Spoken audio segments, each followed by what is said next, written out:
ఏది ఏమైనప్పటికీ మన అంతిమ లక్ష్యం ఎవరు ఏ తప్పుడు ప్రచారం చేసినా పర్వాలేదు, మన లక్ష్యం మాత్రం అక్కడ ఉన్నటువంటి అర్హత కలిగిన పేదవాళ్లకి ఇంటి స్థలాలతో పాటు ఇల్లు కూడా కట్టి ఇవ్వాలనేటువంటి మన అంతిమ లక్ష్యం మనది. కాబట్టి ఎటువంటి అబాధులైనా భరించడానికి సిద్ధపడదామని చెప్పి రాష్ట్ర ముఖ్యమంత్రి తోటి సహచర మంత్రితో చెప్పి తర్వాత మేము ముందుకు పోయేటువంటి కార్యక్రమం తీసుకున్నాం.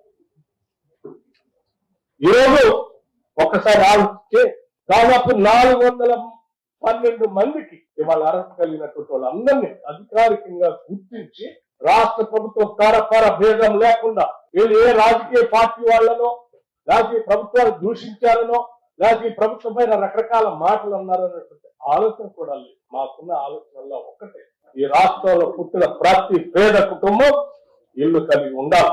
ప్రతి కుటుంబం ఈ రాష్ట్ర ప్రభుత్వానికి మా బాధ్యత ఇది అని చెప్పేటువంటి ఆలోచనతోనే ఈ రోజు చాలా ట్రాన్స్పరెంట్ గా జిల్లా అధికార యంత్రాంగానికి ఆదేశాలు ఇచ్చింది.